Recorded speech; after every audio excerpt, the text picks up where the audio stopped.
There, it's Christmas and this is something about Dota. So, today we're going to try and talk about potential, which is a very big subject, so we're going to try and cram it into a small time frame. So what's potential? We all know that there are carries in the game, and they, with adequate farm, which comes into play both from gold and experience levels, they can become incredible forces of destruction and 1v5 your entire team. So, when you come up to a game, and when you look at 5 heroes against 5 heroes, or even in the picking stages, even if a couple of picks over here and a couple of picks over there, what you want to look at is the effective potential of a group. And we're going to go with, extremes here, 5 carries against 5 support heroes. So the 5 carries obviously start out terrible, because carries have unfulfilled potential, and they need to fulfill that potential by farming. So at the start of the game, they suck. And the 5 supports are pretty damn good. They get a couple of levels, and they have skills that speak for themselves. They don't need a lot of gold and a lot of items to... They don't need farm. They can do what they do right from the start. And as the game progresses, carries become stronger. Supports become not weaker, but less effective in that time frame. So, in a very simple manner, what the supports need to do is just win the game before the carries get to fulfill their potential. This is very obvious when you look at such a very 5 supports versus 5 carries. But this is obviously, this sort of thought can be applied to any game. But people don't really do this. When I cast, when I do pub watch, I try and talk about this all the time. And when you look at 2 teams and which has more carry potential, and when you find the team with more carry potential, the team that has stronger carries and more carries, in terms of a pub it can be 3-4 carries, then the other team needs to prove themselves. The other team needs to actually do something. And what you can do at every pub game that you play every day, you can just stop for a second, take a look, and decipher who has more potential. It's not difficult to do if you know the heroes.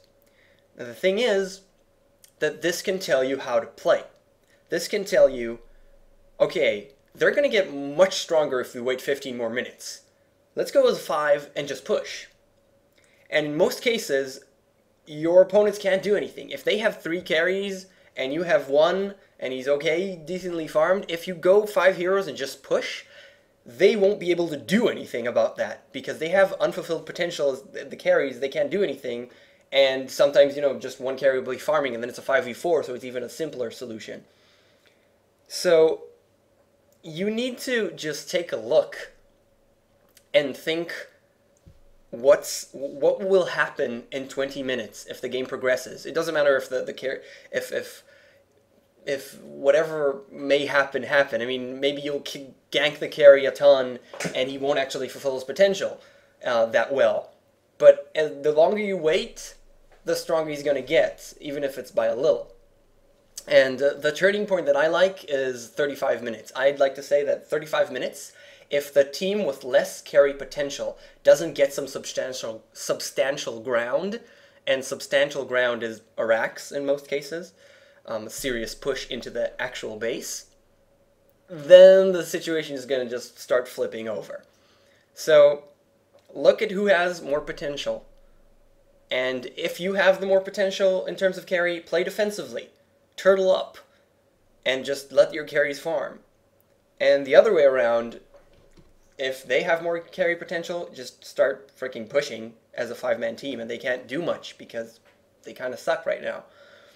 And this is just something that people really need to do and try and understand when you're pubbing, because think about it. A lot of games, especially in the early stages of pubbing when you're not that good, people are just going to let the game roll. Whatever happens, happens. And then simply the team with more carries wins. Even if it's 3 carries versus 4 carries, it's just, you're letting the game go on for 30-40 minutes, and then the carry is going to get really scary, and it's pretty much just carries versus carries. The support heroes are useless if they don't actually do something, and the doing something needs to come before that 35-40 minute mark.